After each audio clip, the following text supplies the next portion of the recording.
We're calling to order this meeting. We're back from the recess. I apologize. A number of us were in the Stratford High Subcommittee meeting and then the Building Needs Committee meeting. Councilman Hardin is likely not to be here for the public forum because of circumstances surrounding a death in his sphere. Okay, the first person to speak is Paula Bosey. Each person will be given, again, 3 minutes maximum. Is Paula Bosey? Oh.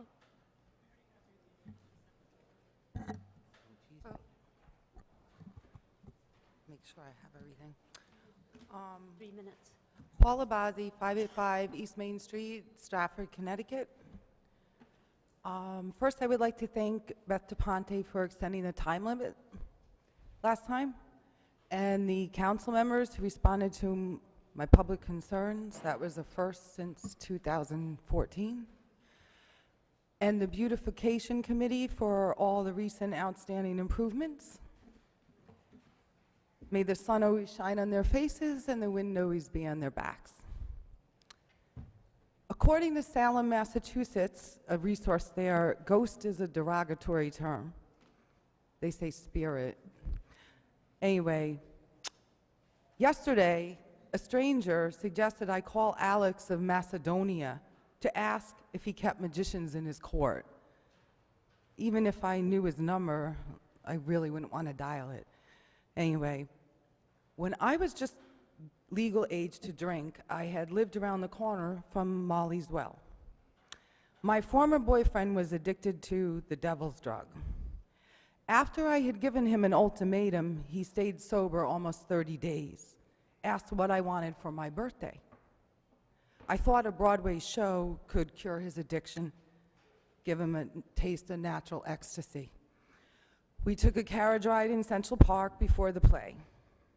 We couldn't go to Stratford's theater on the riverfront since it was still closed. Since the time I moved from Stamford to Stratford in the winter of '97, I have yet to purchase a ticket to enjoy a quality indoor performance at the theater off Elm Street. And I didn't move from Stamford to drink for the ill water to seep into Stratford. That theater being closed has cost this township exorbitant revenue and livelihood, and it cost nothing for the town to sell the theater. On September 8th of 2016, I sat in on the Shakespeare September 8th, sorry, Shakespeare Subcommittee. This is a portion of the minutes. The attorney there explained how to develop a non-for-profit LLC and the need for a 501c3 approval from the IRS. He stated the committee could develop such for historical preservation and explain why the SCC may choose to develop one. Companies often prefer to deal with nonprofit versus municipality. Initially, a very small and very well-qualified working board of directors, primarily attorneys and accountants, would be needed to retain control over what happens. End quote.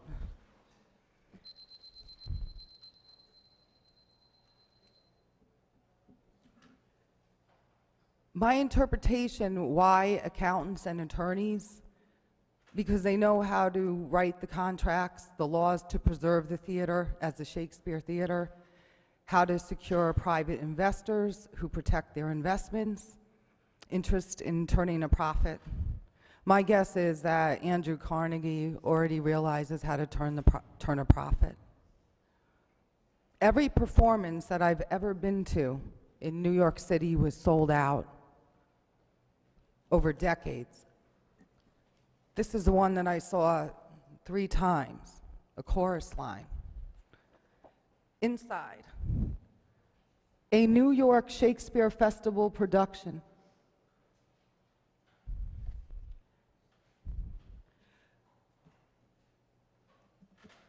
Stratford should be a 4-season tourist trap. A fully operational Shakespeare theater fills our harbors, museums, historic districts, ice rink, beaches, trolleys, Class D airport, propeller plane rides, sailboats, water taxis, paddle boats, bike scooter rentals, from the border of Long Beach to Bridgeport to the Devon Bridge. It fills our restaurants, hotels, businesses. It offers employment. It's like a cornerstone. All these revenues also benefit and filter into municipalities throughout this Constitution state, even to Boston Harbor. Paula? Thank you.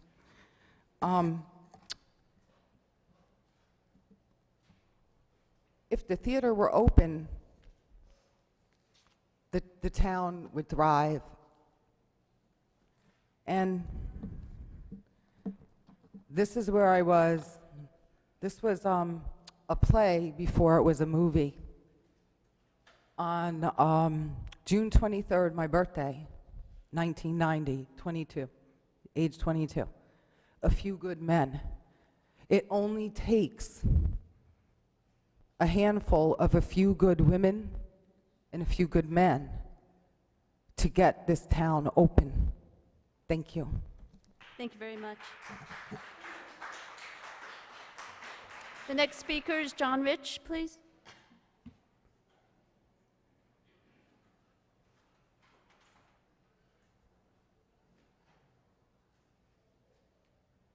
John Rich, 68 Willow Avenue. I wish to comment regarding your item 9.3, discussion on charter revision. And I think that's a very good idea that we are kind of looking after a few years of this form of government to see whether it needs any tweaking or not to make it more successful. Related to that is an item that I feel needs tweaking, although it may not require actually opening up the charter. In the years that I've been involved in Stratford, I've served on many different committees within the town. And one of the things that I've noticed is that familiarity often brings apathy and sometimes contempt. Many times we have committees who it seems that a member who gets reappointed, with each year of reappointment, their attendance record goes down. And with that, these committees don't have a quorum to meet. Go along with the fact that opinions and ideas, thoughts, are not the same that they were 10 years ago, or even further. So for committee members to sit there and say, oh, that'll never work, it didn't work in the past, doesn't mean that it's not an idea for today. And finally, as I said, it's sometimes difficult to listen to committee members who have sat for a period of time and say, quote, I'm sick about talking about that topic. That to me is really bad. So I'm asking you to consider, as you look at our form of government, term limits for the at-large committee seats. I feel that these term limits in an ordinance should match what your current term limits are. That is 3 terms at 2 years each for a maximum of 6 years before they have to take at least 1 term off before they return. Now I'm speaking specifically of the at-large committee members. Seats who are representing a particular group or organization within a committee may not meet this requirement. For example, with the dog park subcommittee that I co-chair, one of the seats is given to a representative from the Stratford Dog Park Action Committee. Well, if we go forward and get a dog park and continue with this committee, the representative from that organization may be the same person appointed by that organization for years and years to come. That's fine. That's their decision. But as far as we're concerned, I feel that we need fresh faces and fresh ideas in order to allow the town as a whole, including that committee process, to go forward. Thank you. Okay, thank you very much, Mr. Rich. Next person is Dr. Jerry Streets.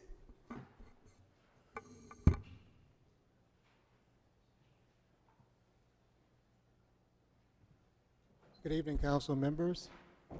My name is Dr. Frederick Streets. I live at 602 Nichols Avenue here in Stratford. Recently, a city official, Mr. Vedette, from the zoning and planning, came to my door and stated that he was asked by the police department to alert us about recent car breaks in our area on my street. I really appreciate Mr. Vedette informing me and my family about this important matter of public safety. I am not aware of any or of my neighbors receiving such a visit from a city official. My family and I have always felt safe in our neighborhood and in our wider town of Stratford. The city official, Mr. Vedette, who came to my home, implied that our area and our property was unsafe. I want the council to know that I come from a family of police officers and feel that Stratford police are indeed some of the finest anywhere. And I assume that we will hear more about this from our police department rather than from zoning and planning. Thank you. Thank you very much for bringing that to our attention, Mr. Streets, Dr. Streets. Next person is Stephen Roguskus.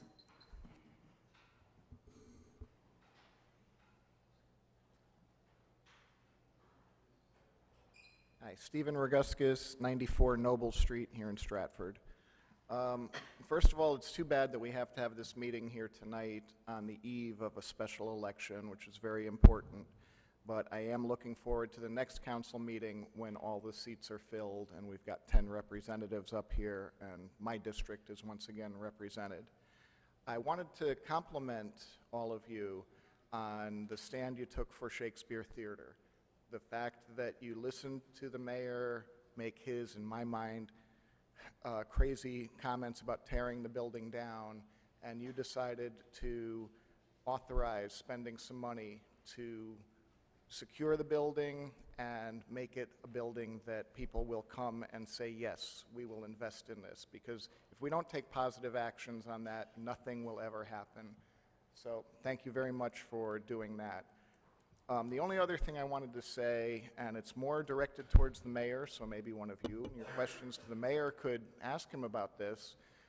There's been a debate going on about the cleanup of Raymark waste, and the mayor has made it clear that 50% of the waste will be removed from Stratford, and he reiterated that recently after the second district debate, and it was just sort of put in without any kind of investigation by the Connecticut Post reporter, and it's not true. I mean, eventually they say that maybe they'll come back with another plan to get rid of some more waste, and that will go out of town, but what is on the plan right now, only about 10%, 15% of the waste will be taken out of town.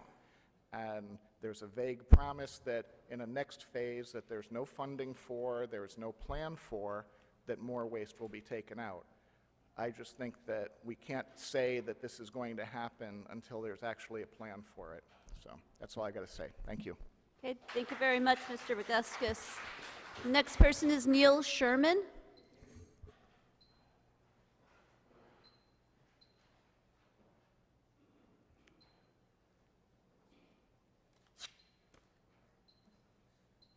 First of all, thank you very much for allowing me to speak tonight. I'm Neil Sherman. I live at 116 Blakeman Place here in Stratford. I've been here for 30 years. When we bought the house on Blakeman Place, it was a beautiful tree-lined street, and property values were based on those trees and the beauty the trees lent to the street. Over the past 4 months, 3 old-growth trees have been cut down. One because there was one green moldy branch on the tree. Two, about a month ago, that had a branch fall down off the tree in a storm. The other tree beside it was fine, and the town came in and took the trees down. They didn't trim the trees. They didn't look at whether they could save the trees. They took the trees down. They provided no notification to any of us that they were going to take the trees down. That is in contravention of state law right at the moment. And I sent all of you a copy of the state law that was passed in the last legislative session. We have a important need here in the town to retain the beauty of this community. The beauty of this community rests in its trees. And there's a disconnect going on. Let me take a moment to act as a university literature professor and quote the front piece from E.M. Forster's Passage to India, where he says, "Only connect." The connect here is that we've got one program called Complete Streets, which is a beautification program of streets here in the town of Stratford. And we've got a public works department who is wildly running around town taking down trees. They are taking down trees at the behest of United Illuminating. United Illuminating is not involved in a trimming process at all. They're clear cutting. I've heard of issues in Lordship, I've heard of issues on Birdseye, and now I understand there are 3 old-growth red maples in front, on Stratford Avenue, in front of Peace Church there, that now have, Stratford Road. Stratford Road, that now have notification, okay? Here's the issue for us. Are we going to lose this patrimony that we have? Are we going to take, we don't have a tree warden. I understand Mo is the tree warden from Public Works. I don't know what qualifications he has as an arborist. They say that there's a conservation commissioner. What qualifications does she have? There's no tree planting program here in the town of Stratford. None. The Conservation Commission has made no decisions about replanting trees in the town of Stratford. So what I've got on my street on Blakeman Place is 3 stumps and now another tree marked for removal. How much more are you going to make our street look like a nuclear blast? Please do something about it. Thank you very much. Thank you very much. The next person is James Antezo, please.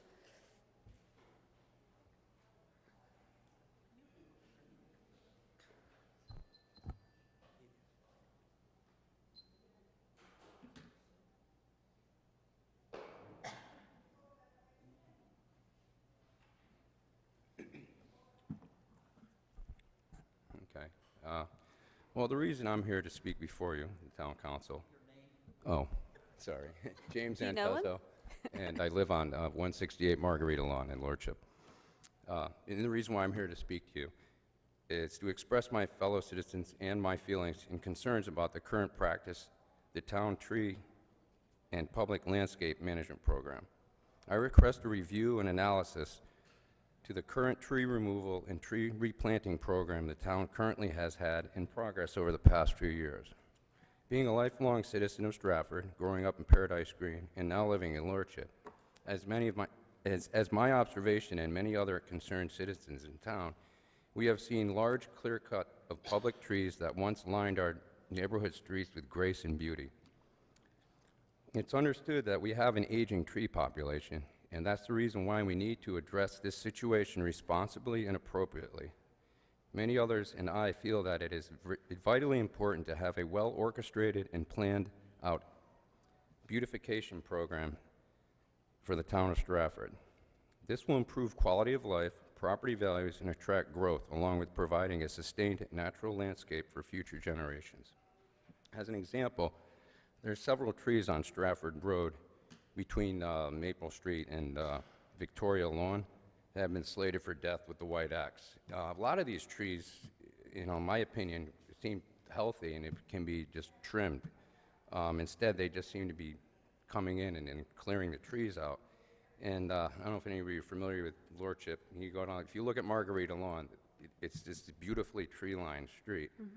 And if you cut a lot of those trees down, you're just going to lose that beauty. And I think it's really important that we focus on coming up with a program, or at least replanting. I understand some of these trees are old, but a lot of these old trees that have weathered the Hurricane Sandy and everything. So, I just think we should, let's make this happen and move forward as a team and see if we can come up with a solution. All right, thank you. Thank you very much. The next person is Linda Palermo.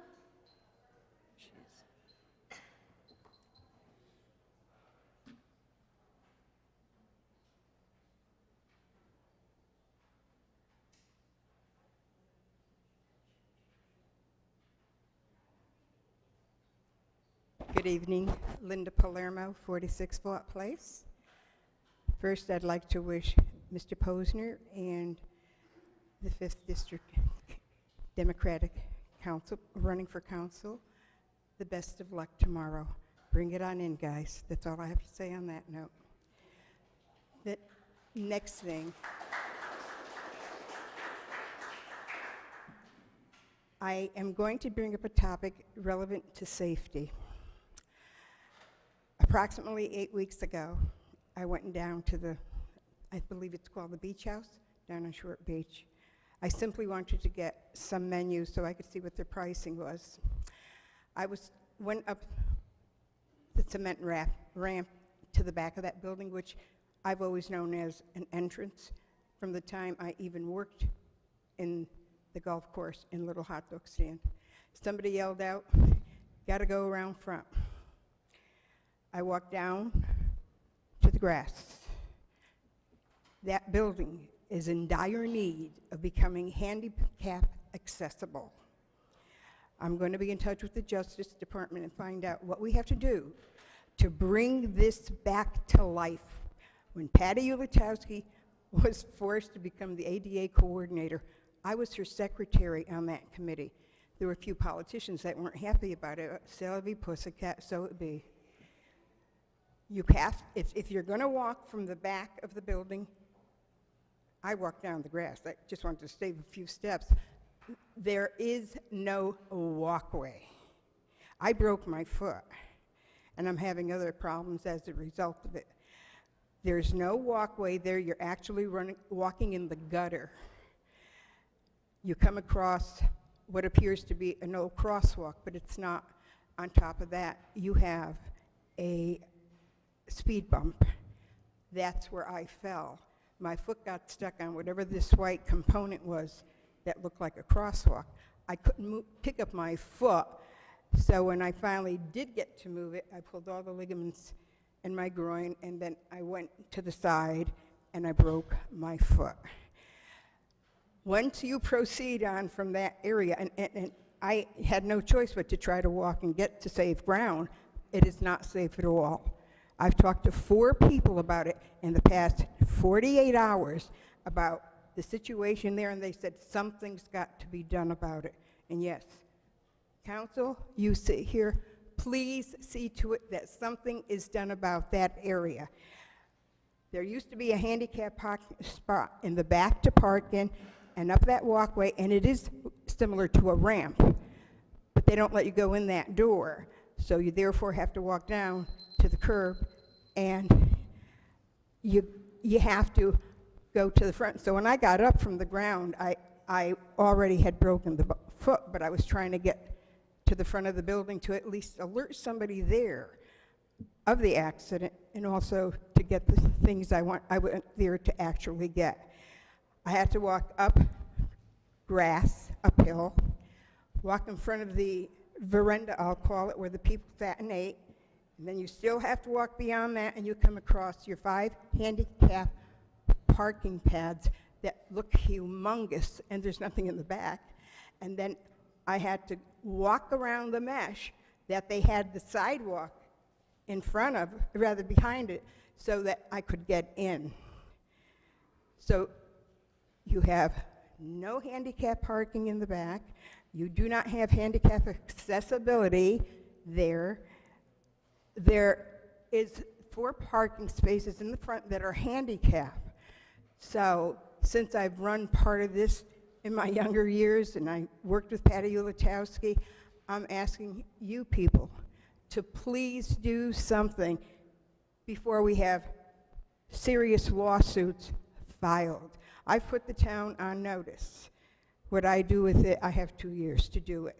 But all I'm saying, I'm praying that you people demand that that get looked at and they do something. You have the island where the clubhouse, where the booth used to be, where you used to go back. They can take away some of the pavement there and make it narrow, and you can then put some kind of a walkway going from the back to the front, running along that curb. Signage, forget it, it's for the birds. Okay. So I'm going to rely on you people because safety is a big issue with me, always has been. So please, let's make it workable. Let's make it a safe place to be. Thank you. Okay, thank you. The next person, and I'm sorry to hear of your broken foot. The next person is Gerald Gray.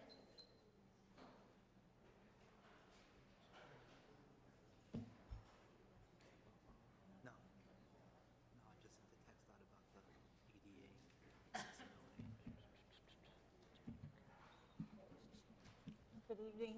I'm Gerald Gray of 29 Shoreline Drive here in Stratford. To go on to topic, I am going to read the letter to the editor of the Stratford Star that I submitted several times, but which the Star has not published. It goes as follows.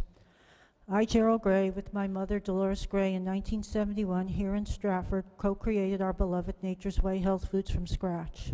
Through decades of 60 to 80 hours, 7-day work weeks, we built a multi-million-dollar valued body of assets. Directly through what we way too late learned are standard operating procedure cronyism actions of public servants and political position holders here in Stratford, all of my mother's civil rights and entire body of assets have been stripped from us and have been transferred into control and pockets of interested parties.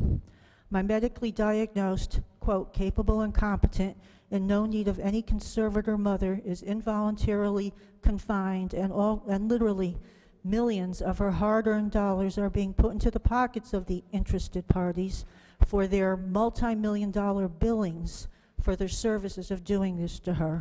This is fully documented in Dolores Gray Probate Court Case Files Public Records, Stratford 09-7594 and Milford Probate 11-0009. The abject horror of this being done to vulnerable citizens, having it happen to us, is almost incomprehensible to fathom in the land of the free America. But the lessons of actual inner workings and dealings here in town of Stratford have been the most blindsidingly of horrific lessons to this real-time, real-life nightmare. Concurrent to and because of our terrible suffering, it has become my motivation and mission of civic and moral imperative toward becoming informed and informing Stratford residents. The lessons I am compelled to convey to the people of Stratford include message to you people that you are so vulnerable to collectively and personally suffering a multitude of personal losses here in Stratford. I have been the sole Stratford resident recently attending multiple Town of Stratford meetings, of which the mayor and town government have created many town decision-making commissions and agencies. These groups are making decisions that affect all residents, and no one is paying attention, to their peril. Stratford needs far more interest and participation by its residents. With so many in-the-dark dealings, Stratford needs far more transparency. Stratford needs far more light shining on what the public servants and politicos of Stratford are doing.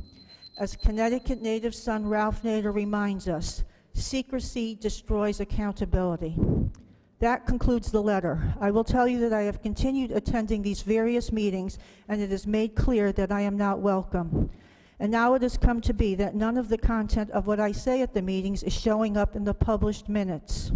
At the Stratford Senior Center, Baldwin Center Aging Commission meeting yesterday, I spoke of being extremely disturbed by the continued unethical actions being perpetrated by the Stratford Senior Center staff. And I stated that I was so disturbed, I was submitting to them a citizen's complaint. I gave it to them, my complaint was rejected, and I was told that I have to instead submit it to the town council, not the aging commission. So I am. It is the back page of the packet that I have brought and supplied to all of you, each of you up there on the council. I also went to the town council meeting at St. Joseph's Church, the candidate meeting at St. Joseph's Church last week. I listened to the 3 candidates speak of their positions on the topics presented by the moderator.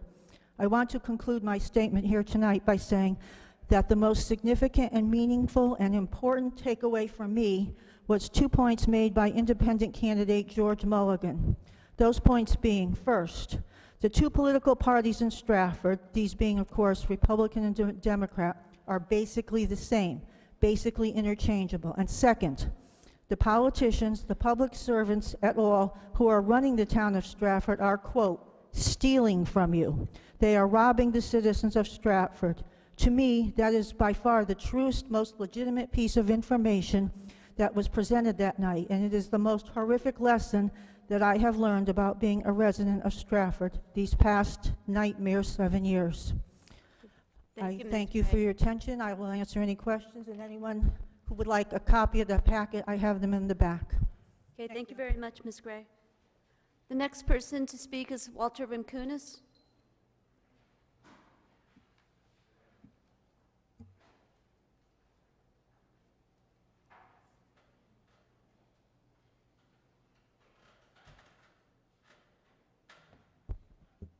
Seems that aisle's getting longer, or I'm getting, I don't know what.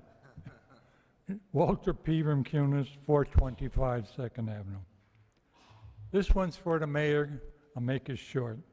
The airport runway has been completed and extended.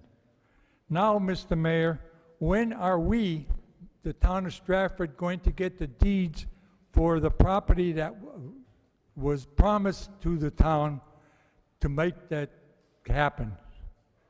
When? We got 38 acres coming up. When is it going to happen? Okay, number 2. I would be amiss if I don't express my opinion of a man who spent a lot of time and effort for this town on Stratford High School renovation, Mr. Llewellyn. I think he deserves a real good praise on that for all the time and effort that I've seen. Every time I turn around, you see his smiling face over there. Thank you. Number 3, back when we were doing the budget, there was a group that was hollering, we got to cut to the bone. We are spending too much money. Well, we got the budget, not what the people wanted. But now, I see that same block trying to give money away every time you turn around. We're coming up with all kinds of $100,000 here, $1.4 million up in Bunnell, the ice skating rink, taking the money out of the treatment plant and giving it to the Visiting Nurse Association, I believe it was. And that, How the heck are we supposed to be saving money if all of a sudden everybody is coming down and giving it away to the people on this without even really, do we need it? Do we need everything? Some of the projects started out at $200,000, then they went to $600,000. Now it's 1.4 on there, and we still haven't come down with the final program, all the stuff on that. It's ridiculous. I say we've got to stop, take a deep breath, back off from all these good do-goodies.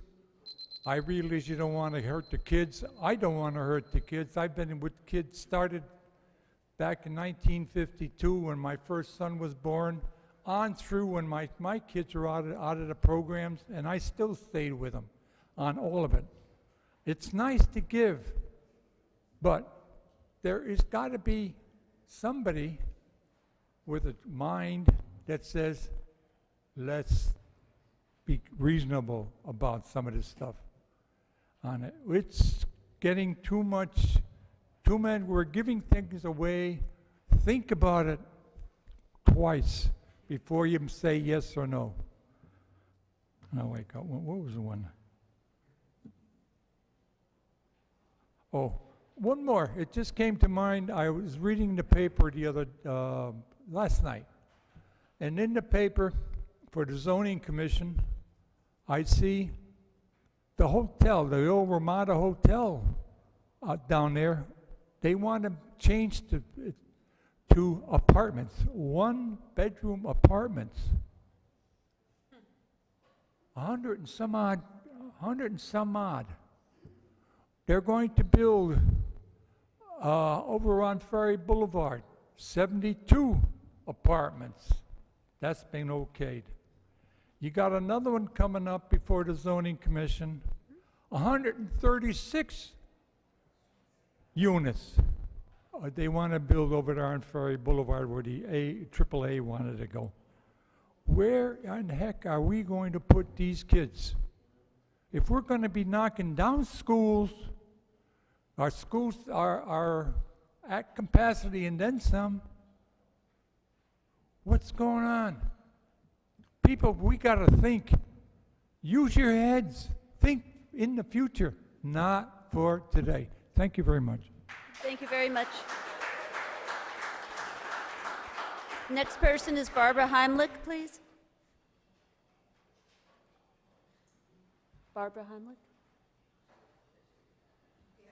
No, he said who? Barbara Heimlich, 91 College Street. There are two items on tonight's agenda that I would like to see. I would respectfully request that the town council put off to the next town council meeting after the elections. We have the elections tomorrow. My 5th district is not represented here, and I'm sure the 2nd district will feel the same. Well, I'm popular. Oh, yeah. Anyway, so the first one is the questions to the town attorney regarding retirement obligations and promises not supported by any pension fund. I'm assuming that's probably administrative positions. I definitely want my 5th district to be heard on that. And also, I don't think it should be in an executive session. I think that as a taxpayer, I'd like to know where my money is going and what we're promising to people. The last one is the resolution authorizing the sale of up to $25 million for costs association with general obligation bonds. I'd like to see that also tabled to the next town council meeting. As for the trees, I'm with the tree men. They are 100% right about the looks, but one of the things that hasn't been brought up is the issue of the environmental costs that is coming to us. The respiration that the trees provide, clean air and moisture, and it's just abominable how we look. The roads are terrible. It's just really ugly. And my last one, I mean no disrespect, Ms. Gray. no disrespect at all. But Ms. Gray has come to 4 council meetings regarding complaints and lawsuits that she has filed regarding her and her mother, and listed a whole bunch of names, you know, Kermay, Kevin Kelly, the senior center. Now this, I'm sorry to admit that I just don't understand why she is doing this, coming to the town council meetings, because it's my understanding that the town council has no legal power over lawsuits or complaints. So what is the end game here, Ms. Gray? I just don't understand. Hopefully you won't hold that against me because I requested the tabling of motions. But that's it. Oh, thank you very much. The next sheet, I think Joe Gresco is next. And I don't know if there's anybody else signed up on the next sheet. No, That's there. Is the sheet there, Joe? yes, and it's just me. Okay. Good evening, everybody. Good evening, How are you? Joe Joe. Gresco, 284 Mary. We do. How's everybody doing? We've all seen the trees been taken down across the town, and none of us are happy about it. Some of them necessary, disease, age, proximity to power lines, and we all know that the tree trimming program that the UI has done over the years has really been lacking, so it got to this point. However, clear cutting is not the answer. We all know what the Merritt Parkway in Milford looked like after they did it last year. It looked like a bomb went off. So I'm saying that in Hartford next year, I'm going to do my best to make sure that we get that $3,000 tree grant again, but really, $3,000 is going to go for how long, for how many trees? And 6. I think we, yeah, exactly, 6 trees. We need to have a concerted effort. I understand that, you know, I don't want to be obstructionist, and it's easy to just go in and take it out, but I think the will of the majority of Stratford residents is that we do this thoughtfully. And as Roger Cook puts it, the right tree in the right place. So we need to do this thoughtfully, and as a former member of the Conservation Commission, and maybe even an ex officio member, possibly, I don't know, I'm sure that the Conservation Commission would be willing to help out in that capacity. I mean, I've seen the trees in Lordship on Stratford Road earmarked. I mean, some of those have been there before all of us were even here. So, and I do understand that they then... I do understand the potential danger that they pose. There has to be a middle ground than just going in and taking them down, just for the sake of the majority of Stratford residents who are, you know, up in arms over this. Yes, I did see the trees that they took down on Main and Huntington, and they left them there, and you could see that they're rotting out on the inside. I get it, but not every one of those needed to be removed. And in this tight fiscal year, I think it would be a good idea if we can save as much as we can. So hopefully we'll be working together on that in the future, and thanks for your time. Thank you. Thank you. And that ends tonight's public forum. I wish we could do responses to public forum now, but I guess we cannot because the other meeting has not started. We will start the town council meeting at 8 o'clock promptly. Thank you.